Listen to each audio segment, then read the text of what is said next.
cannot take this anymore. Saying everything I said before. All these words, they make no sense. I find bliss in ignorance. Less I hear, the less you say. You'll find that out anyway. Just like before. Everything you say to me takes me one step closer to the edge, and I'm about to break. I need a little room to breathe, 'cause I'm one step closer to the edge. I'm about to break. I find the answers aren't so clear. Hey, it's Lee, and this is episode 441 of the Orange Pill Investor. And I should have skipped that one to the shut up when I'm talking to you part, because that's the part that actually corresponds with the title. And let me just double check something real quick. Do I have the right mic selected? Yeah, should be good. I'm going to talk about something today that I think it's the first time I ever publicly talked about. But before I get into that, so I covered British Hodel's video yesterday, and I thought, oh, okay, wow, I got more than double the views that I normally get. And I thought, man, it sure is nice. What is it, leeching off of other people's popularity, right? All you got to do is put a big name in the title and you get a bunch of views. And then come to find out, after the stream was over, I saw that I got a nice Ben Workman retweet about halfway through the stream, and that's when my viewers went through the roof. So I guess I get to take back all the nice things I said about British, and transfer all of those accolades over to my boy Ben. But it was actually kind of cool to see those guys in the chat. It's always a nice surprise when they drop in. But so today I'm talking about security, and I don't do any paid promotion, whatever. So any of the products that I mention it's not like I'm trying to sell anything. There's no affiliate links or any of that bullshit. There's no Soleil 10 coupon code that you can use. But I had a lot of fun in Vegas, and also in Florida at the Strategy World, and also at Bitcoin. What was it? Bitcoin World? Whatever the fuck it was called in Vegas. And we had some events, and you feel like a celebrity. You're meeting people for the first time that they're not meeting you for the first time, right? If you've seen even 10% of my 444 episodes, then we're basically already friends at this point. We just haven't met in real life. And so it was a little bit of an ego boost to have people wanting to come up and hang out and talk and all that good shit. Well, we had our little meetup at the bar for True North, and you're having fun and introducing yourself to different people. And at one point I was talking to a guy, and it was like, oh, hey, let's collab on something. And so we ended up actually exchanging actual cell phone numbers and whatnot, right? And then just conversations like, oh, you talk about how old you are. Okay. Yeah. Oh, me too. We're the same age. When's your birthday? And if you're a couple of beers in, that might seem normal. And then after you sober up, you're like, wait a minute. That's like, that type of shit is like security questions. And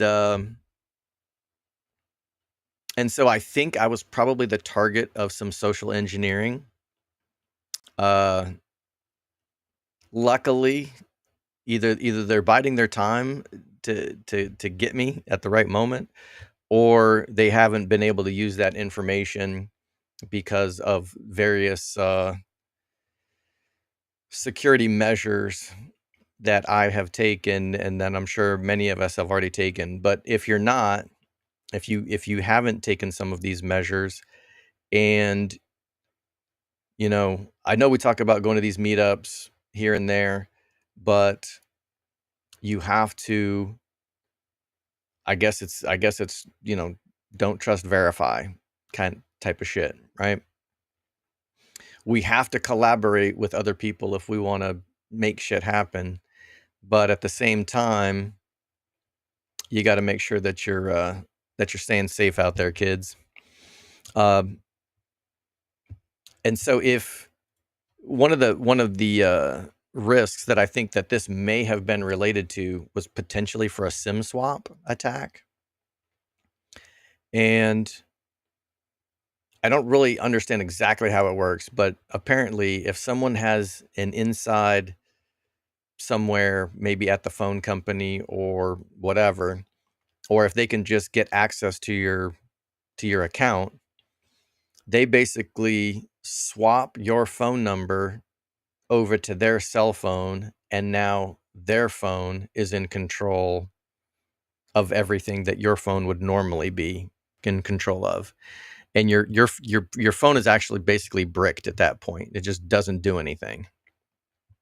And it's a double whammy because you can't even use your phone to contact AT&T or Verizon or whoever the hell it is to deal with it, because your fucking phone doesn't work anymore. And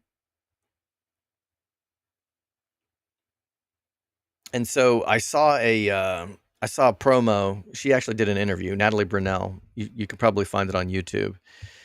Natalie Brunell, you could probably search for keywords SIM swap or EFANI, EFANI. It's not cheap, but it's a company that aims to protect you from a SIM swap attack. And I gotta say, I'm pretty sure it works, because they basically take over your account. Like your regular, they don't work with every single provider, but I actually had some problems with my service, so I called my provider, and they're like, "Well, I see that you have an account, but I can't access it. Like, I don't know who you are. I mean, I can't help you, basically." And that's kind of the point. So there's like an extra layer of security on your cell phone, and I know that as Bitcoiners, we've got our Bitcoin stashed on a hard drive or on cold storage, and the seed phrase is broken up into like 3 things, and it's scattered across the country, and your shit's time locked, and there's all kinds of fucking stuff on it. But we also have these stock portfolios, and I'm just guessing. I mean, anybody who does banking and trades on your phone, like, I don't know, 90% of your freaking net worth is probably just walking around in your pocket all the time. So it's a pretty serious threat. Uh, be thinking about it. Have a plan. You got to have a cybersecurity plan. You got to have a physical security plan. Um, two-factor authentication is all the rage these days. You probably got to have that. They've got, so you're going to need like an authenticator app, and it's a bit of a pain in the ass, to every time you want to log into your bank, have to have them send you the code, and you put in the code and blah, blah, blah. But I think all of those things are necessary. I'm a little bit extra paranoid. I don't even have like facial recognition on my phone, no fingerprint on my phone. I press the buttons every frickin' time I want to unlock it. I have to put in the code. I'm a little bit paranoid of the government, not just criminals. And I guess I shouldn't make a distinction there. They're kind of one and the same, depending on how you think about it.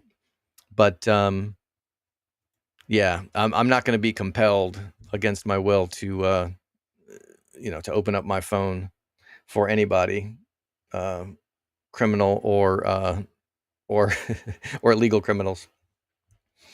All right, so Buffalo says, don't back authenticator up to the cloud. Yeah, that's a good point. I mean, anybody who's dealt with cold storage should be able to handle this, but it is a little bit scary sometimes to have these authenticator apps, and like that authenticator app is only on one device.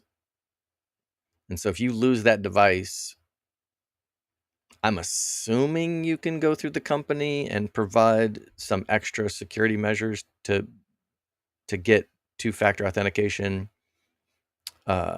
disabled or whatever, but I think that all of that kind of stuff is required at this point. I don't know, but people can mention in the comments how they feel about the password. Like there's password managers. I've never used a password manager, so I have to try to remember all of my passwords myself, and that's a bit of a pain in the ass. I think some people just don't even bother to remember their passwords, and they literally reset their password every time they log in. And I just got an account with Swan recently, and that's the way they do it. There's no password. It kind of freaked me out at first. I was like, why isn't it asking me for my password?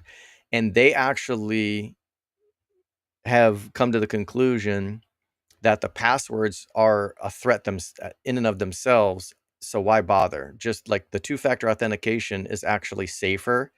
So they dispense with the passwords altogether and go straight to the 2FA.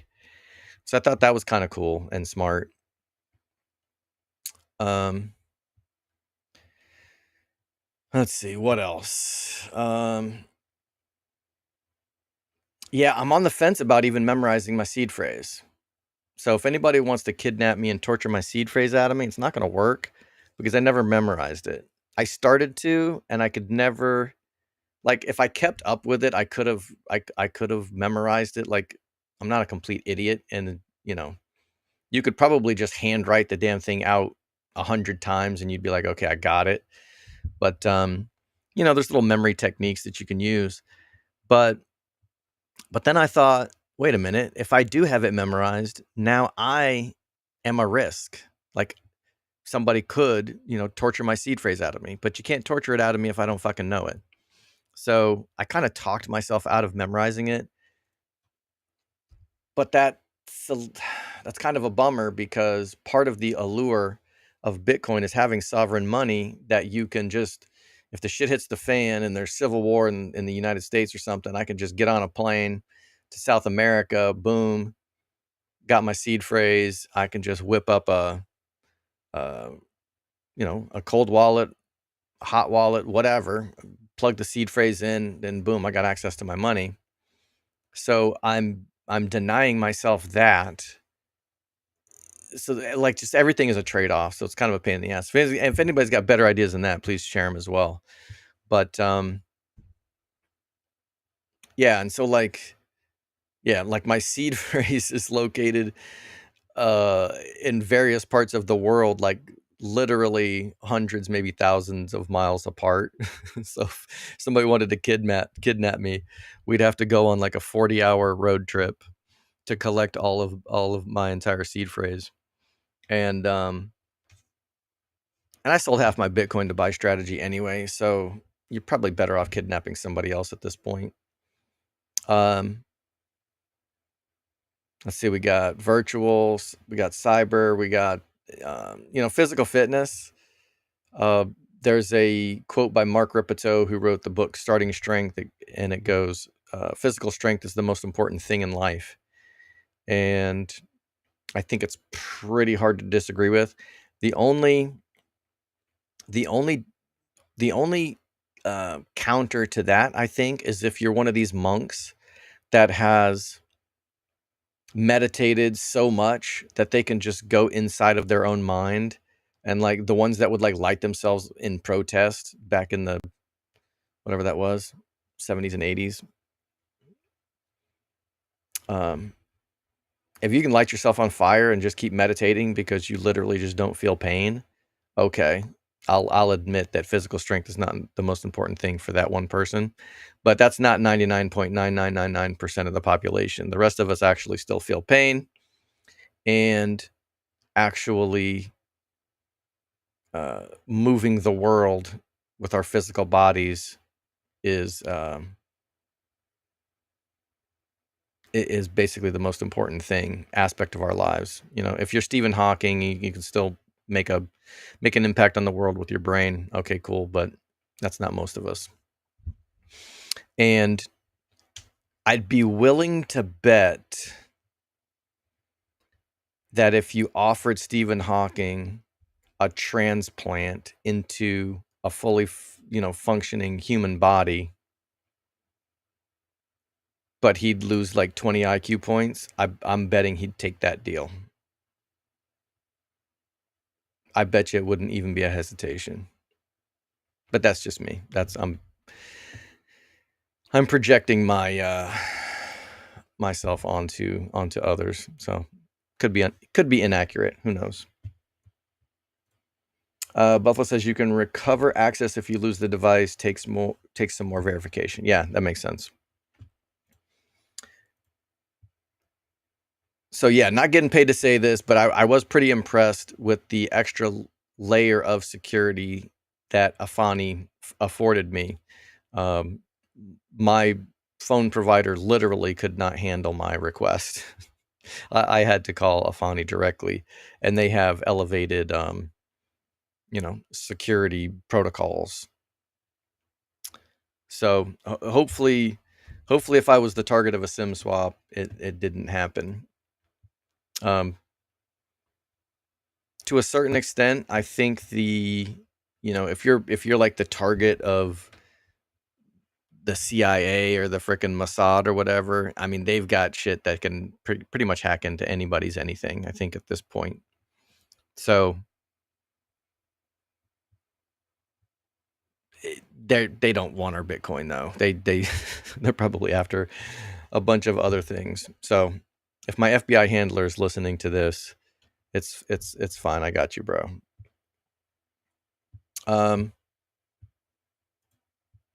One thing that I didn't think about, and my wife was actually the one that put me onto this. She said that there was a some kind of architect. He's like does feng shui shit, and people will actually send him video, or they'll post video online. I can't remember if it's like TikTok and they stitch it, or it's probably some shit like that. And they'll say, "Hey, what should I do with this part of my house or whatever?" And if they even just have the window to their house in the picture, he can locate their physical address using like Google Maps or whatever. And he'll tell people like, look, pull the curtains, like make sure you crop out the window. Because if you put your surroundings, even just like the trees in your neighborhood,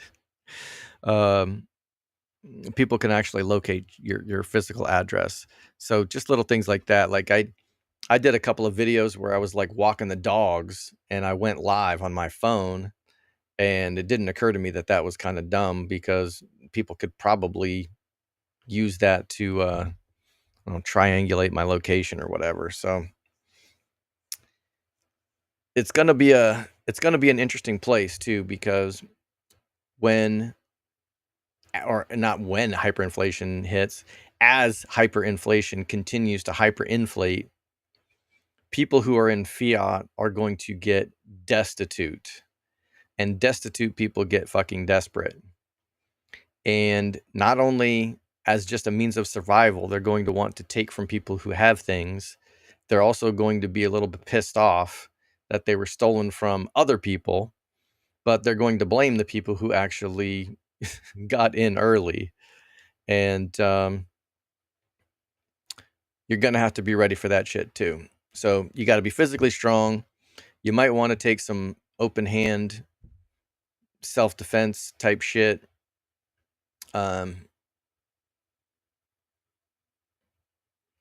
There's a guy that I really liked. He actually ranked martial arts from like best to worst for actual self-defense, and he had American wrestling at the top, even above Brazilian jiu-jitsu, which I thought was interesting, and he had some compelling arguments for that reason. And the main one is because wrestling is about aggression. I did wrestle as a junior and senior in high school. I was completely terrible.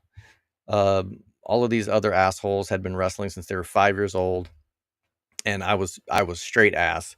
But it was a lot of fun, and I can agree, because if you do any wrestling at all, like, there's no BSing around. It's straight aggression, like, from start to finish. Whereas in jiu-jitsu, it's more of a slow play kind of thing. Which is unfortunate, because actual fights on the street are not slow play, right? You're not gonna lay down on your back on purpose on the street and and try to, like, bring someone into your guard. Like, you're just gonna get kicked in the face doing some dumb shit like that. So I do agree that Brazilian Jiu-Jitsu is one of the top ones if it comes to that, but you should really avoid falling down if you can absolutely help it. I know some people like to say shit like all fights go to the ground, but it doesn't take too long to watch a few videos where you can see people just getting knocked out in one punch to know that that's not necessarily the case. So you probably want to take care of business on your feet if at all possible. I know some people that are boxers, and they recommended some boxing classes, and it is a lot of fun. I had ended up having some shoulder problems, so I never even got to the point where I was like actually sparring. But American boxing is pretty cool. It's pretty fun. So I would recommend that, even just for aerobics. Like, I don't run anymore. I used to run and enjoy it to a certain extent, but if I never run again, that'll be fine. So if you can find a boxing class somewhere, those are kind of cool. Obviously, if you can get a concealed permit, you probably want to be carrying at all times, if at all possible, everywhere you go. Annoyingly, there are some states that do not have concealed carry reciprocity with any state whatsoever. Oregon happens to be that one state. There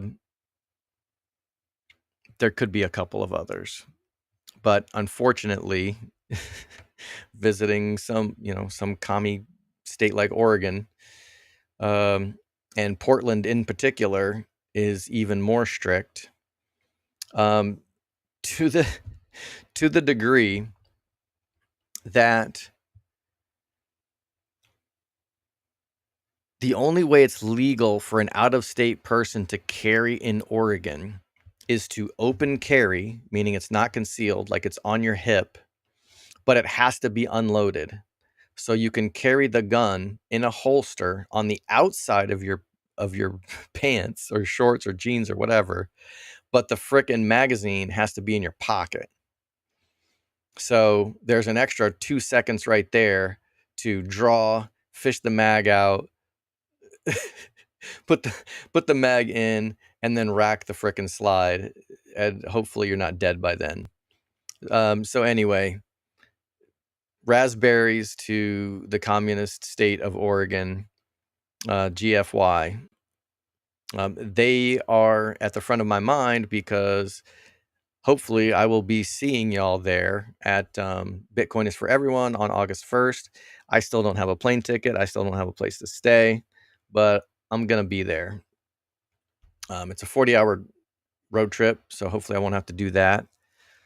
if I had a Tesla FSD or something, maybe that would be kind of fun. But I'll be flying in. So I've got some decisions to make about traveling to Oregon. I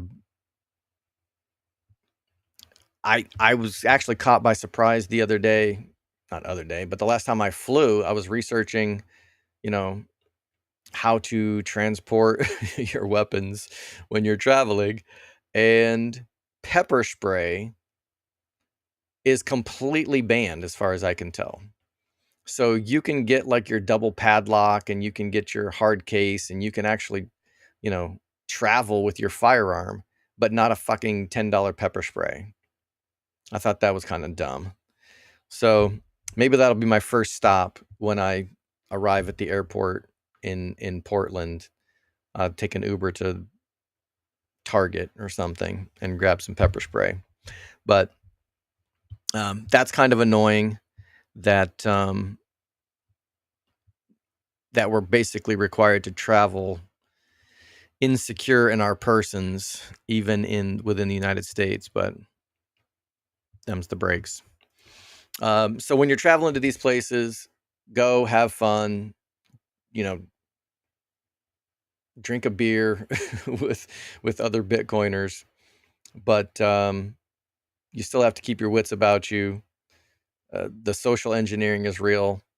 The physical risks are real. The cyber risks are real. I think everybody knows you don't click links in your email. Like there's lots of phishing and stuff like that. But having a real person that I'm drinking a beer with at a bar start fishing for like those second layer security answers was kind of an eye-opening experience. So reminds me of if you stay ready, you don't got to get ready kind of thing. So have a plan, try to be ready for anything, because that's probably only going to prepare you for about half the shit that could happen.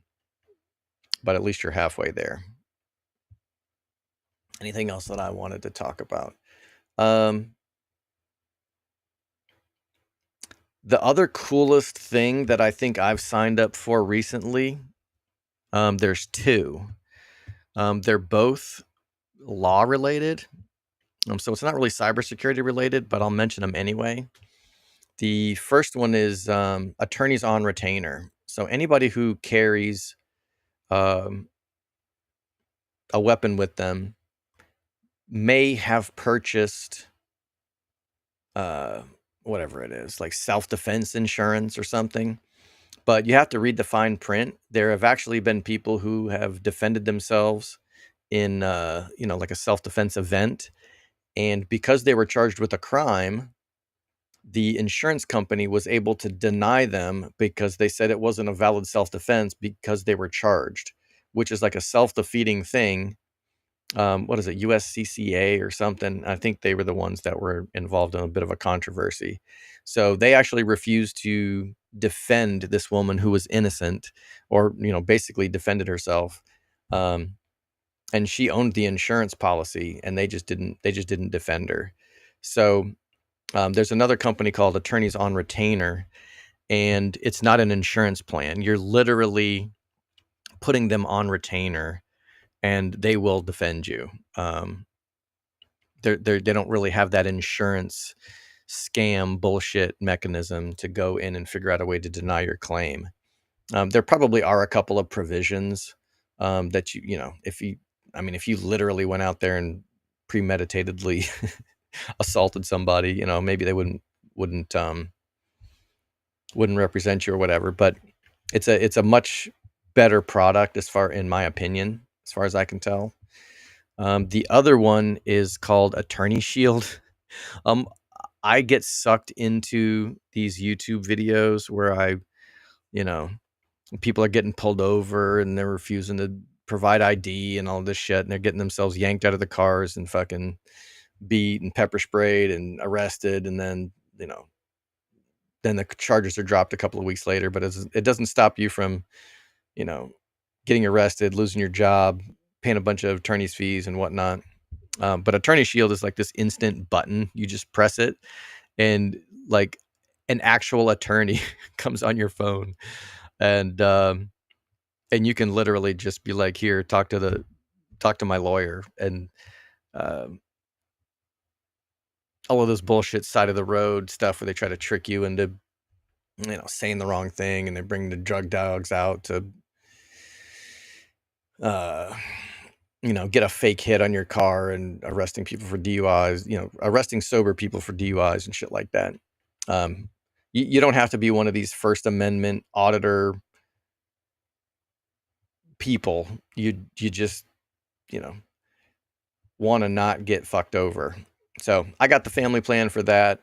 My son's 21, and he's a good kid, and but I could totally see him, thinking, oh, I'll just answer all of their questions, and then he gets fucked over.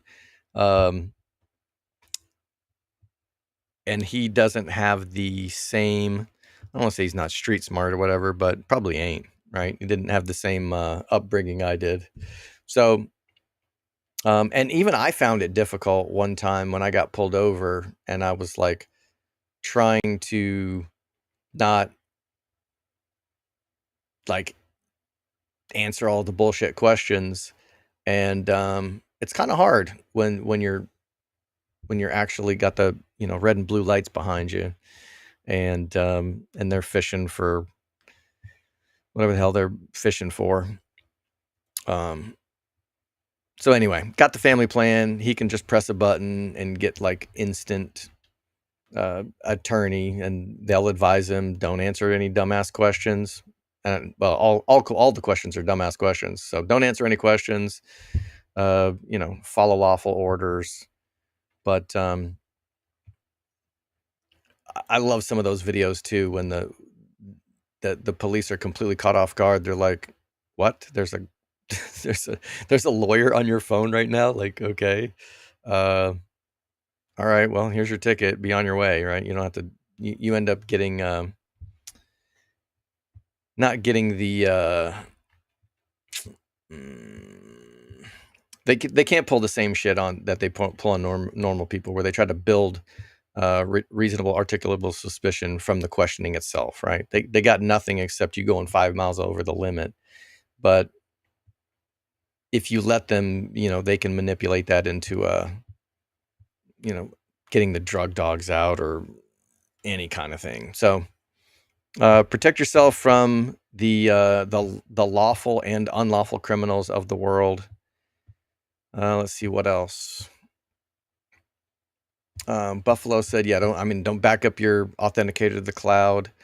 Don't save your seed phrase on your computer. Don't take pictures of it. I mean, there's probably other people, you could probably do some research. There's other people that can guide you better than I can, but I'm just trying to think of all the stuff on the top of my head while I'm talking about this other shit. So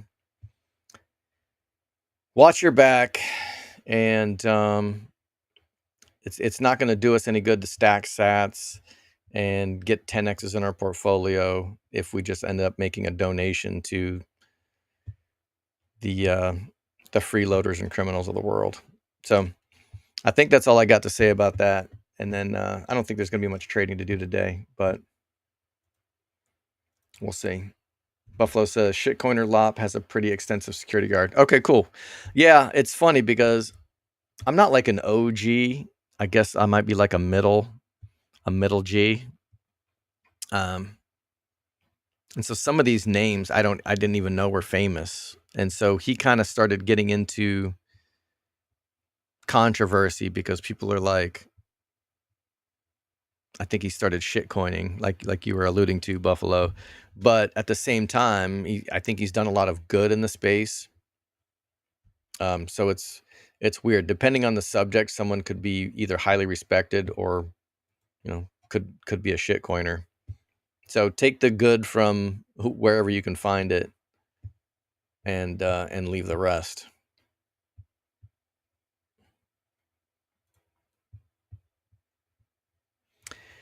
And so I probably have a few new followers since Ben retweeted me yesterday, and I ended up with like triple the views I would normally get.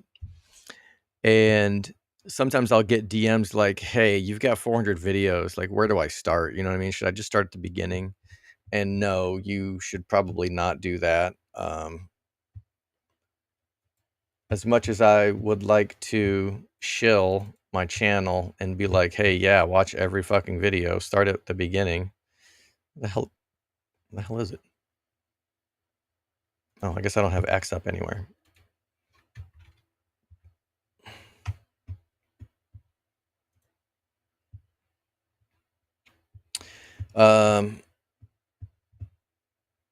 My pinned tweet is this: the options comprehensive mega thread table of contents. I started really like basic. These videos up here are kind of dumb. I should probably take them out or just make them better.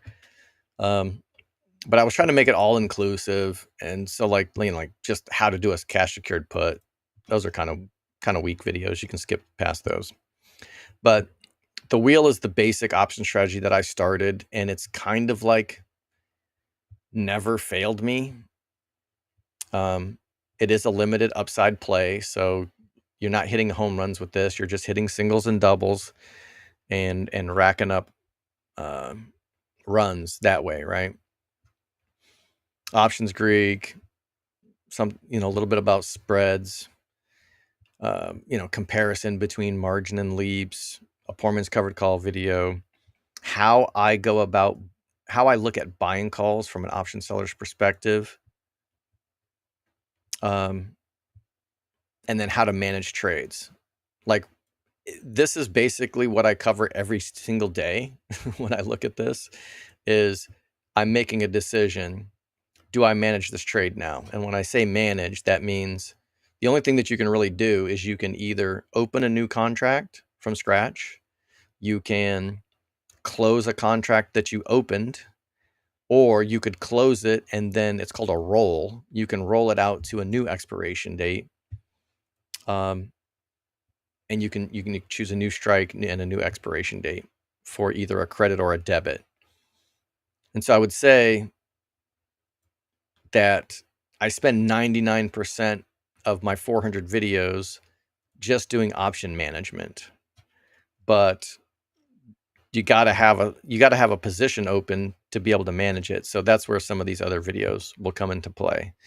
So if you got nothing but time on your hands and you want to watch 400 videos, have at it, but you should probably start here.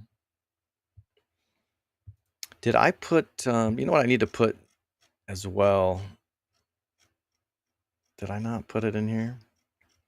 So I put together a YouTube beginners options playlist for YouTube of the videos that helped me, and it's pretty much where most of my research comes through. Like when I talk about the wheel, I learned the wheel from this guy Adam in the Money's channel on YouTube. Kamikaze Cash also has a good wheel video. They're basically saying the same thing. It's just a different different people have different teaching styles, different deliveries. And so everything that I talk about when I'm talking about the wheel probably just comes from those places, right? Tasty Trade is the other resource. I used to watch their research videos, probably hundreds of them at this point. So when I'm talking about this stuff, I'm kind of just regurgitating the things that I learned from either In the Money's channel, Tasty Trade Research, and I'm putting my own little spin on it with the things that I've learned along the way. But if you want to go to the source of where I learned it from, you can check out those channels. And if I remember, maybe I'll put a link to that playlist in the comments of this video. I need to put it on this mega thread as well because it's a nice resource. There's some Ray Dalio videos in there too in my playlist. That's kind of like, if you want to know how the world works. Yeah, so check that out. Don't just start watching 400 videos. You probably might end up more confused that way, or not really confused, but frustrated because you get to the fucking point. Key says, just want to get the word out. E-Trade won't drip the preferreds. Really? That's a pain in the ass. I'm pretty well, I shouldn't say I'm pretty sure Tasty Trade does. I know Tasty Trade offers a drip because I'm dripping the Misty and IMST positions in my IRA. So I know they're doing it for those positions, but I don't know why the preferreds would be different. Does E-Trade drip at all, or they just won't drip for Stripe, Strike, and Stride?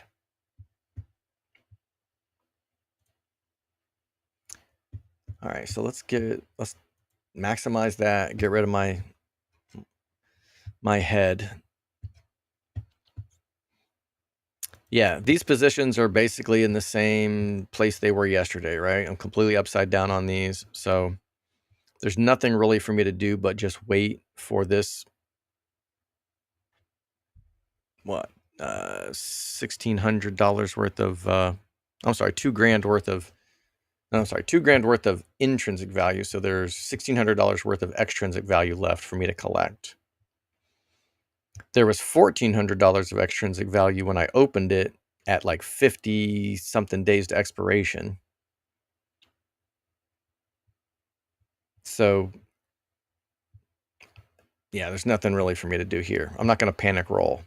When you're buying shares of something, you don't want to panic sell, right? You don't want to FOMO in at the top. You don't want to panic sell at the bottom.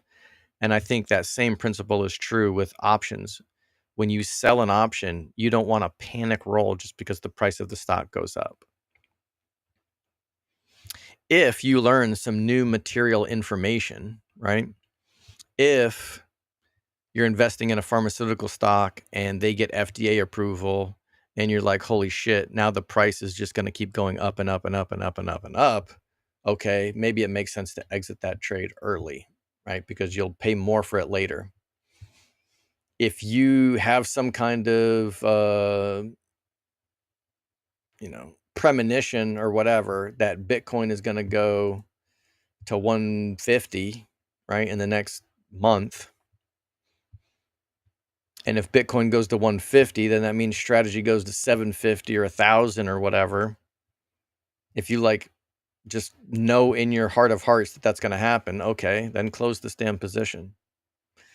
But if it's business as usual and the price is just going up because sometimes it goes up, for me personally, I try not to roll these. As soon as the price goes against me, I don't freak out and roll it out and roll it up and try to, you're already fucked. You can't fix this. There's nothing that I can do to fix this position. There are only least or less costly mistakes that I can make at this point. And the fact that I sell covered calls in the first place is to make sure that the worst thing that can happen is I lose the shares. Now I know that that's terrifying to some people to think that they might lose their shares, but it's also why I've added all of these long call positions. So I've got a net 1,452 delta of uncovered strategy upside in this account, even though it looks like all of my shares are covered, right? There's enough delta here, here, and here, and to a certain extent here, that if strategy goes to 550, 650 or whatever in short order, it's not the end of the world. Yes, I will have missed out on a bunch of upside, but that's That's kind of how this works. You can't run a limited upside position without ever limiting your upside. So it's just a matter of time. All right, this is my allowance, and this is doing pretty well. My December 1080s are finally slightly in profit. Probably made a slight profit over the last 224 days with these poor man's covered calls. But I no longer really keep a P&L spreadsheet. Like new option sellers or option traders should probably do that. You just keep a journal or a spreadsheet. You put your positions in it. You put your cost basis in it. What did I sell it for? What did I buy it for? Did I make any money? Did I lose money because sometimes the market just goes against me, or did I lose money because I did something stupid, right? Did I panic sell? Did I FOMO? If you lost money by doing those things, then stop doing them. If you were holding to the mechanics and you had a legitimate days to expiration, you chose a legitimate strike, and if the market just simply went in the wrong direction for you to make money, that should be okay, because as long as you continue to do the right things, the market on a long time frame, just it's been up and to the right for 100 years. Every once in a while there's dips and corrections and crashes and all of that stuff, but for the most part, as long as you're reliably implementing a decent strategy over a long period of time, it should work itself out.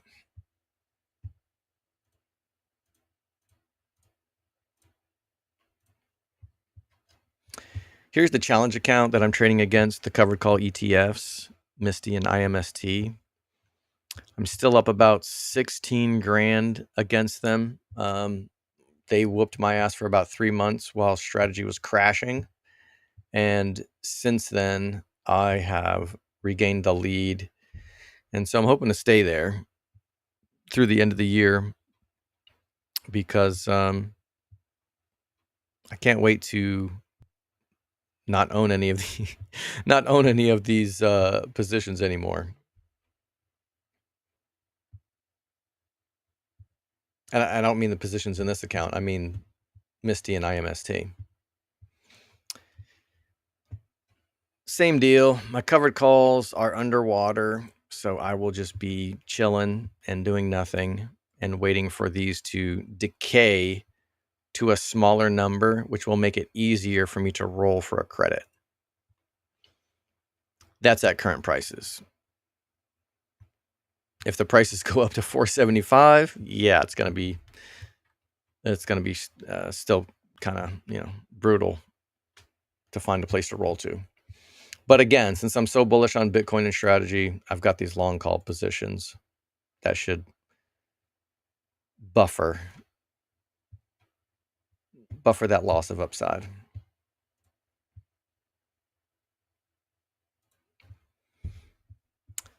The 5K account challenge. I've got this Riot $12 put. Riot was like mooning for some reason. It's been up recently. So I sold this for $27. Sometimes I say this interchangeably, like this is 26 cents, but everything in options is times 100. So it says that this cost $27 or 27 cents when I sold it, but it's $27. So it's only worth $2 now. So there's no reason for me to have held it for 7 days, and I've already collected 25 of the $27, and I'm going to hold it until tomorrow for $2 more. That doesn't make any sense. So I'll just buy this back for $2, and now my $1,200 of collateral has been released, and I have to check and see if I have enough buying power to put that trade back on at a higher strike. That would be an example of rolling whatever it was, the 1250 or the $12 strike, 1250. Well, I can't remember what I had, and roll it up to whatever the current price is. If I don't have enough buying power for that, then I would just have to find something else to trade. It says I've got 2,500 buying power, but that's including margin, so that's kind of fake news. Once I click the Riot options, I'll see the true buying power number. So I don't know what Robinhood's problem is.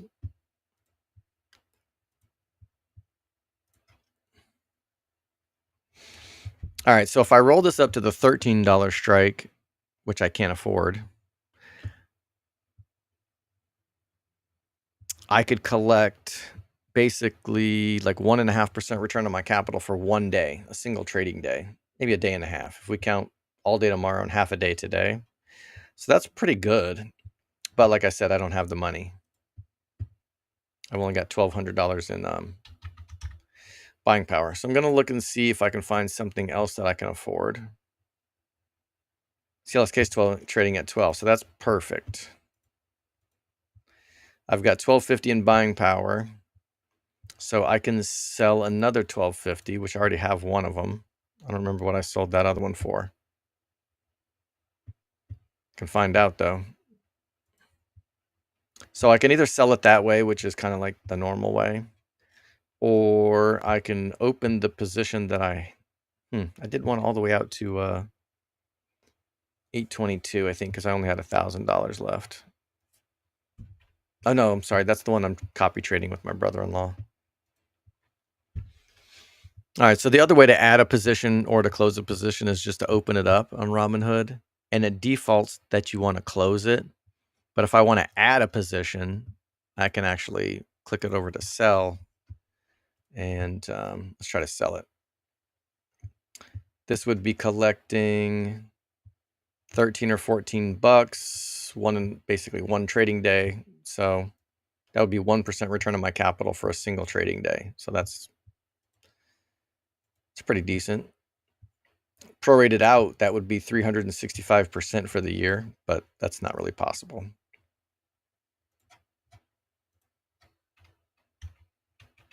It's not possible to do that every day, but it is possible to do today. Now this is quite a bit riskier because the price of CLSK is only $12.70, right? If the price of this stock crashes to $10 a share, I'm going to be forced to buy it at $12.50, and I would lose $250 of unrealized losses at that point, which would just send me to step 2 of the wheel, which would be, now that I own 100 shares of CLSK, I would just start selling covered calls on them.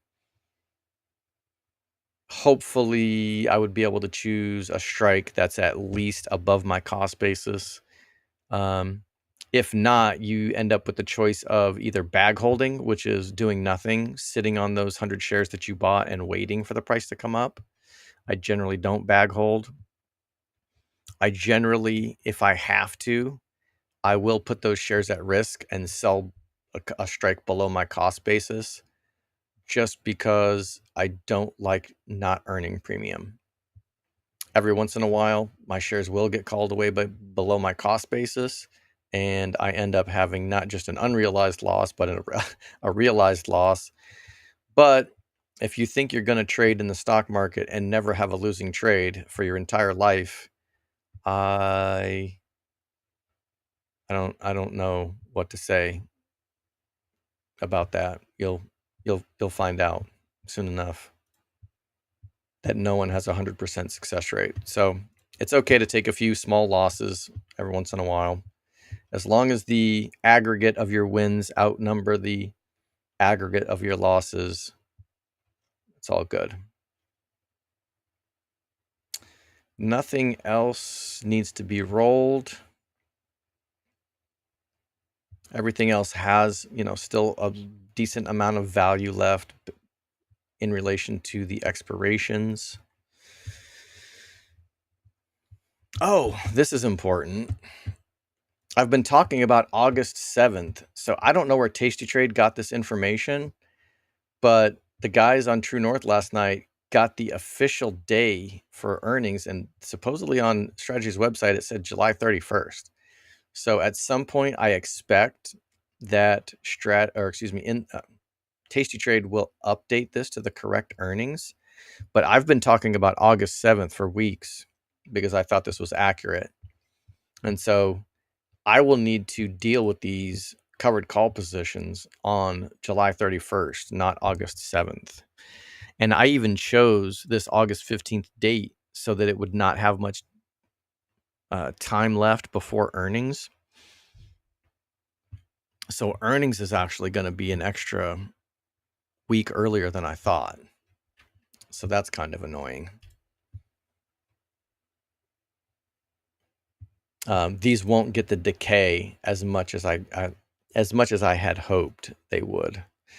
So I think that's an important call out. If you have been either watching my videos or you've been trusting Tasty Trade to have the right date, sometimes they have the projected date, like the estimated date that they think it's going to be. But at some point in the next 2 weeks, I would hope that they would update this to the correct earnings date. So for me personally, especially with this potentially historic earnings call that they have, where they erase 4 quarters of EPS, I don't want to be caught too short. So I will not hold as many of these covered calls as I can possibly stand. I'm going to take as many of these off as I possibly can before earnings. Just kind of hoping for some fireworks. Fingers crossed. No promises though. And I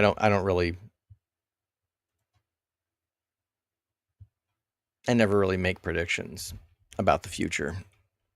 I guess I kind of do because I'm still sold on the 4-year cycles. Until the 4-year Bitcoin cycles breaks, I'm just going to keep assuming they continue. Maybe if the mining reward gets so small that the halvings no longer matter, I guess that's could be possible.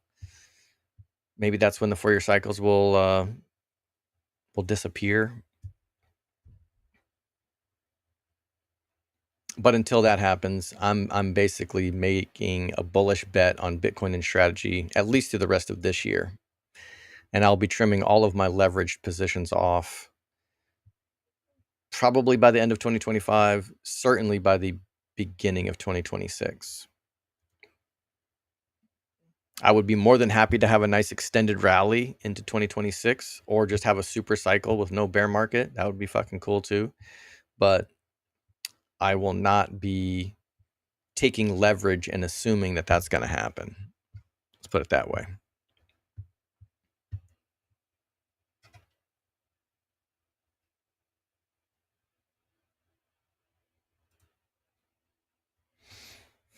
Keith says, yes, they do everything else. I can't get past generic answers. Seems like MS labeled them high risk. Who's MS?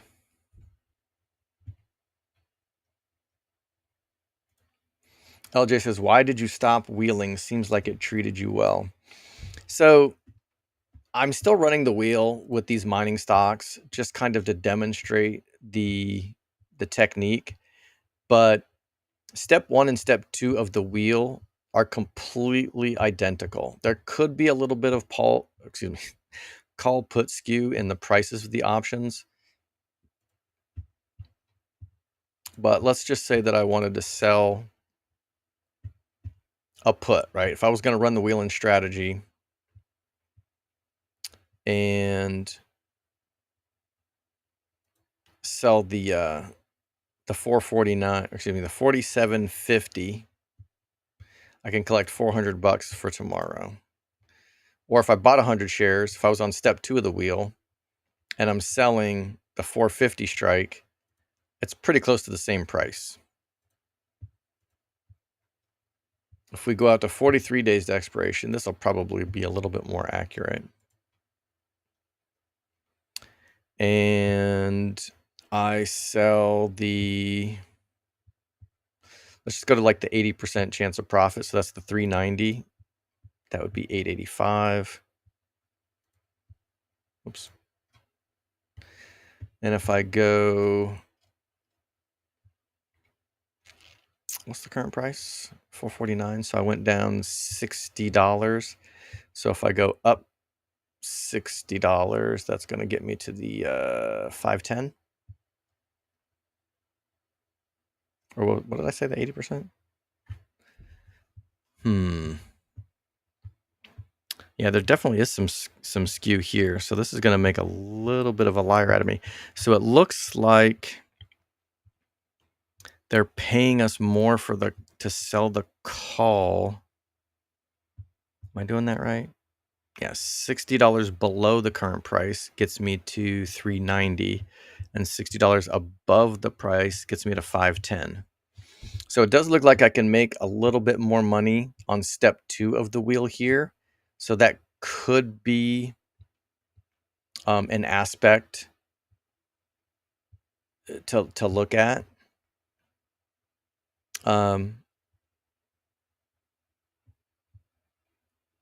So how would step 1 of the wheel look? I would sell the 360 put. I'd get paid $885, so I'd get about 2% return on my capital.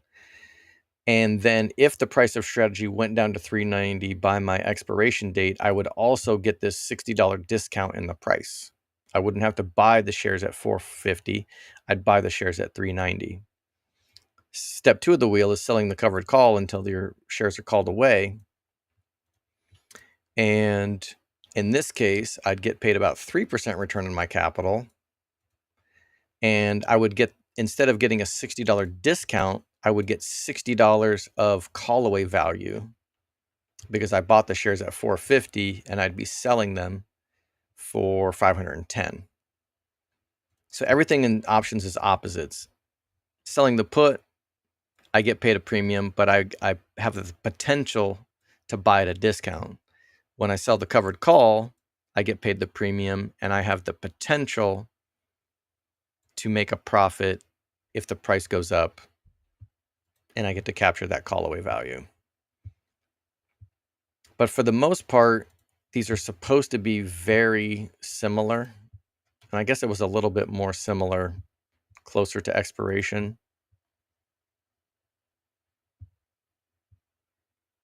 Yeah, the price is $450, selling a covered call for 8 days, but selling the put at $447.50. Yeah, so I guess it's a little bit more accurate closer to expiration. Once I got out to 45 days, the skew started to kick in a little bit, and it looked like maybe implied vol creeping up. Let me see. It's my VPN. Okay, cool. Let's refresh this. Is implied vol creeping up, or are people just worried that Bitcoin is going up and strategy is going up?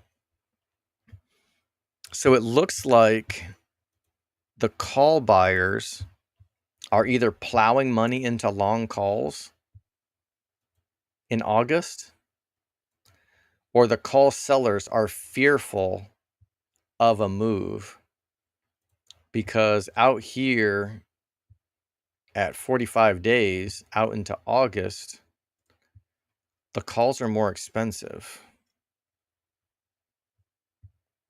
That's interesting. Close to at the money, they're not. Actually, let me just check that for next week as well. So if I go, let's go $20 out of the money. So let's go to the 470. Selling the 470 is $500. Selling the put $20 out of the money is $400. So it is skewing a little bit even a week away. The selling the calls is a little bit more profitable right now. So step 2 of the wheel, at least in this particular environment, is not always going to be the case. But for right now, it seems like selling the covered calls is generating more premium than selling the cash secured puts. So that might be one reason why it might make sense to just go to step 2 of the wheel and cut step 1 of the wheel out completely and just own the shares if this particular situation exists. But in most market situations, selling the cash secured put generates a similar premium to the covered calls. So it really doesn't matter for the most part if you're running the wheel or just doing covered calls or just selling cash secured puts. Your profits and your profit loss potentials should be very similar. So I don't run the wheel strictly like, okay, I have to sell cash secured puts until assigned, and then I have to sell covered calls until called away.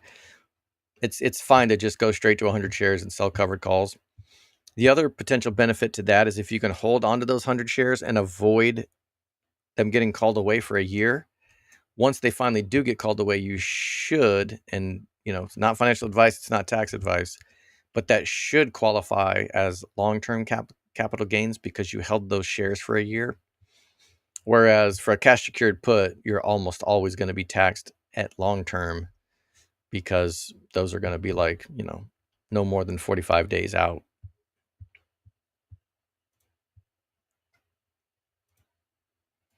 What's up, dude face? Let's see. This has got to be Tom Sosnoff behind the scenes trying to mess us strategy holders up.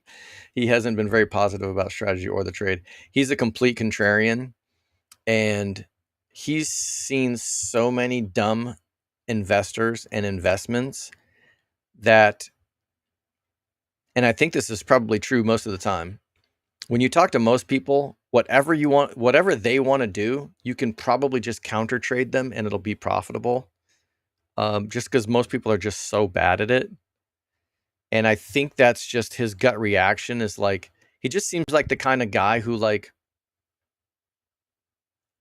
think he's from Chicago. So he's probably, a Bears fan. He's probably a White Sox fan or a Cubs fan. Who knows what he is, but he just seems like the guy who would like take any bet. If you said you wanted to put money on the frickin' Patriots, he'd be like, okay, cool, I got the Broncos. Like, whatever. He'll take the other side of anything because he just kind of assumes you're wrong, which usually works out for him. And so when people take directional bets and when people become cultists like we are, and we're just laser-eyed Bitcoin maxis, and then we transfer that level of confidence over to something like strategy, he can't really conceive of any reason why someone would be so sure about their direction. And so for him, he just doesn't mind taking the other side of that trade. I don't think he really, he hasn't been positive about strategy, but I don't think he's positive about anything. He's just like, nope, I'm short. He's a short vol guy, basically. He doesn't mind taking certain directional bets from what I can tell. Like you don't have to take an equidistant iron condor around the current share price, right? If you think the price is going up, you can skew your iron condor $10 above the price, the current share price, or $20 above, whatever you think the price is going to go to. But for him, the whole point is finding high implied vol to sell. That's kind of his thing. So I get the feeling that taking directional bets is kind of like a waste of his time. I think that's the way he feels about it. But that's me projecting. What's up, Canal? Too short, blow the whistle. Yeah, that's a good one too. I might have to check that one out. That one might be on the playlist for tomorrow. Let's see, LJ. Hard to say if earnings are already priced in. The data is already fully public. Due too fast. Yeah, it's funny. I don't know. There's still a lot of these earnings estimates that say 10 cents a share or something. So some of them still don't get it. What's up, Kakapo Coder? Let's see. You can pick up synthetic longs on ASST for December at a 1.75 discount today. I loaded up. What? Explain this to me. I guess we missed out on some crazy ass sequence arb. Emperor Lightyear tried to warn me, and I probably Missed the boat. Synthetic longs for December. So buy a call and sell a put. Let's just go at the money. So buy a call, sell a put. That should give me a synthetic long. That should equal 1 delta. What the fuck?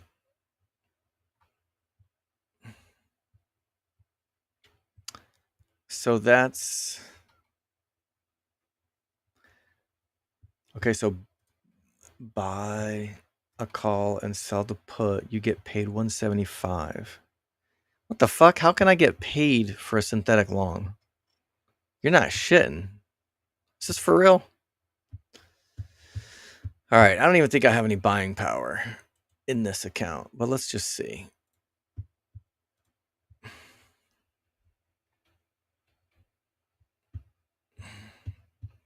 Let me see the graph. How does this lose money? If the price goes below $3,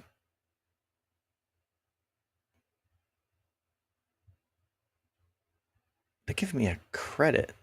What the hell? Oh. All right, you're freaking me out, dude. This is kind of weird. All right, so if I tried to do the same thing in strategy for December,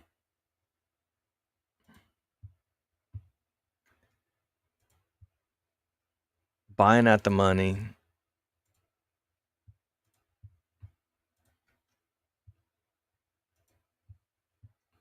selling at the money. Yeah, I should have to put up 45 grand in collateral just for the cash secured put, plus the cost of the call. I'd have to pay $900 plus put up the 45 grand.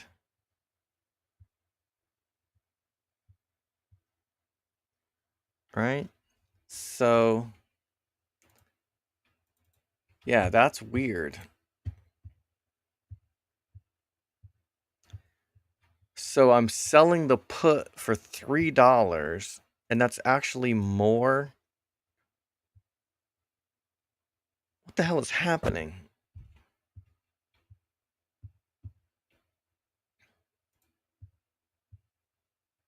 Does it work on Tasty Trade too?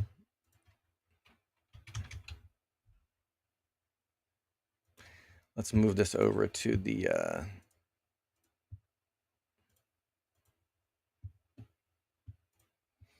let's see, people are buying more puts than calls, so puts are more expensive.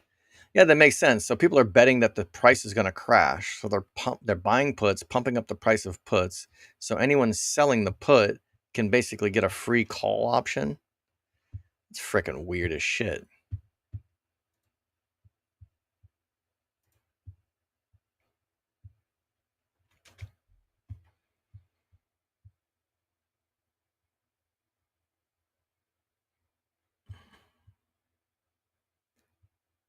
Buy the call,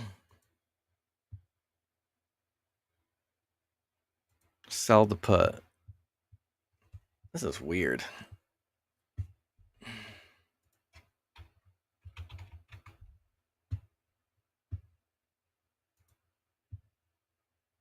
Account is set to closing only, and this order has an opening leg. Why is my account set to closing? This shit happened to me the other day. I might have to get with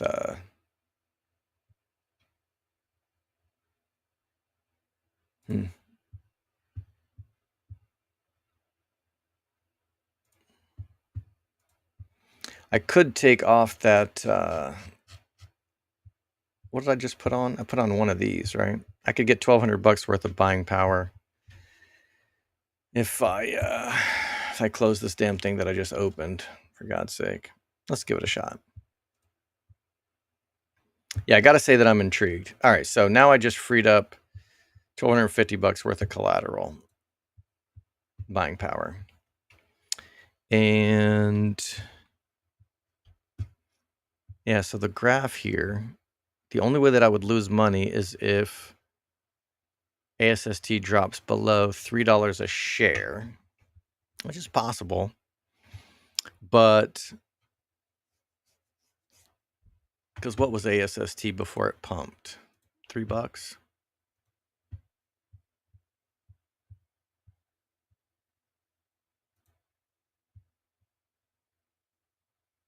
It was 60 cents in May.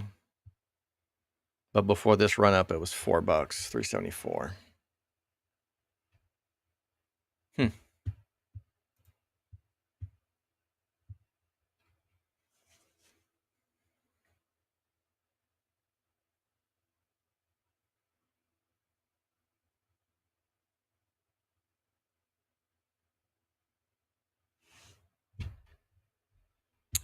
Let me what is it for short term?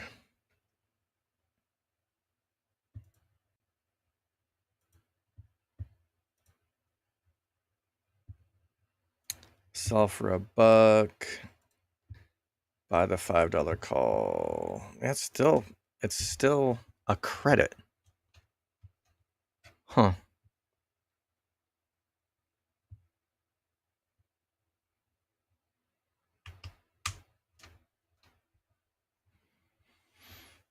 That is wild.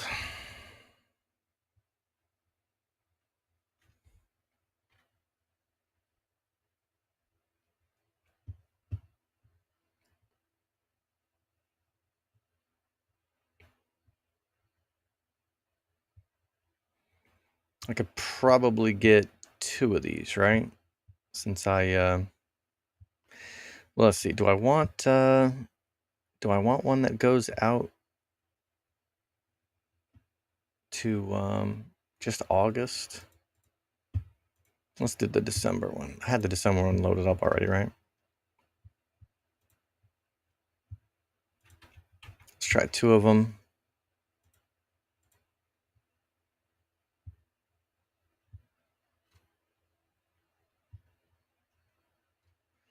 Let's try $2. Probably gonna have to roll this down. Yeah. Let's try 190.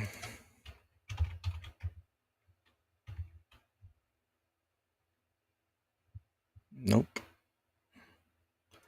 185.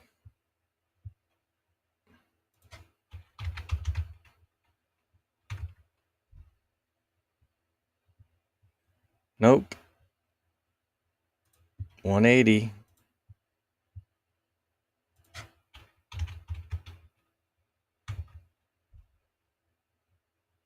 There we go. That filled. So that's kind of cool. Thanks for putting me onto that. That'll be fun to watch.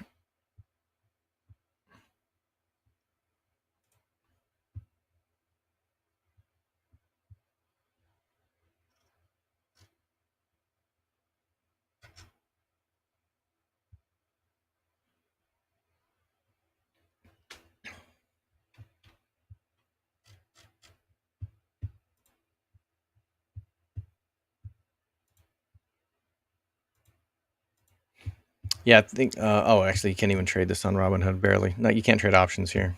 That's fine. But I do need to figure out why this is saying account is set to close only. Wonder if they don't like my margin use? It's not that much margin.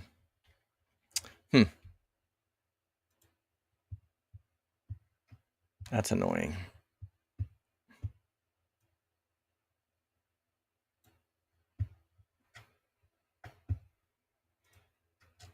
All right. I'll check with customer support on that one. But yeah, good heads up. That's kind of cool.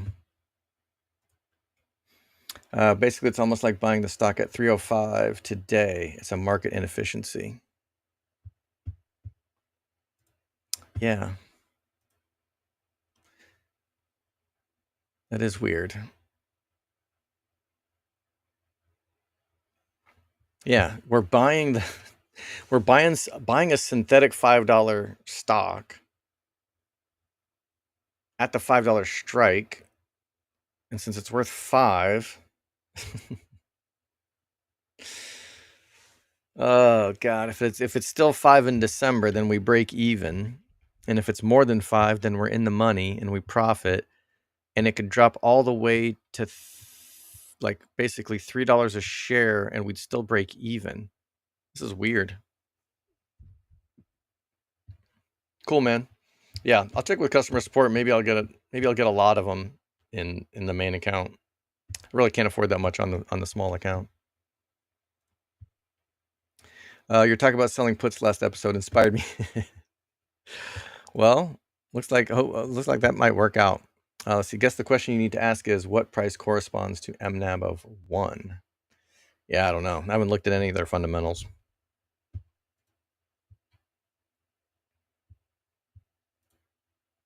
I was getting the same thing on my Tasty account. Close only on sequence. Oh. Oh, so it's not anything to do with my account, but the underlying.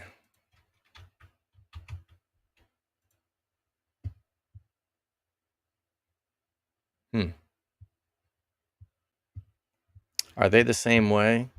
So this is a $3 stock. And if we go out to January, I think maybe, is that what Emperor was trying to tell me about? So you can, liquidity on Sequence sucks ass though. The liquidity on Strive was much better.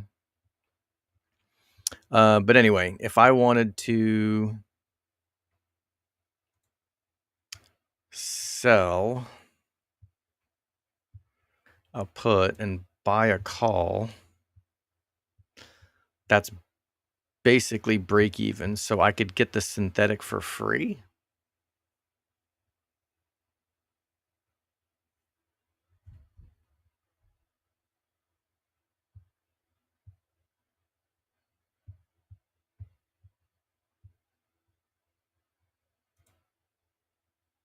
Sequence is set currently to a set closing only.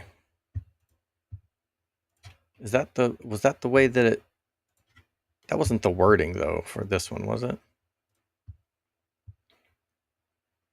Let's see, so buy. This says account is set to closing only. So the other one said sequence was set that way. This one's saying my account is set that way.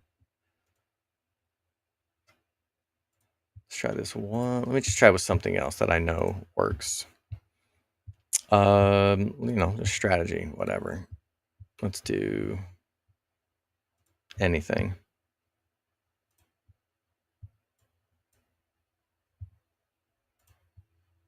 No, my account is set to closing only, and this has an opening leg. Okay, so there's a problem with my account. I don't know what the hell that's about. All right. Let's see. Interactive broker allows me to freely trade sequence. Maybe more market makers are getting out of a bad bet. Yeah, it's possible. All right, appreciate everybody tuning in, and talk to you later. Be good, y'all.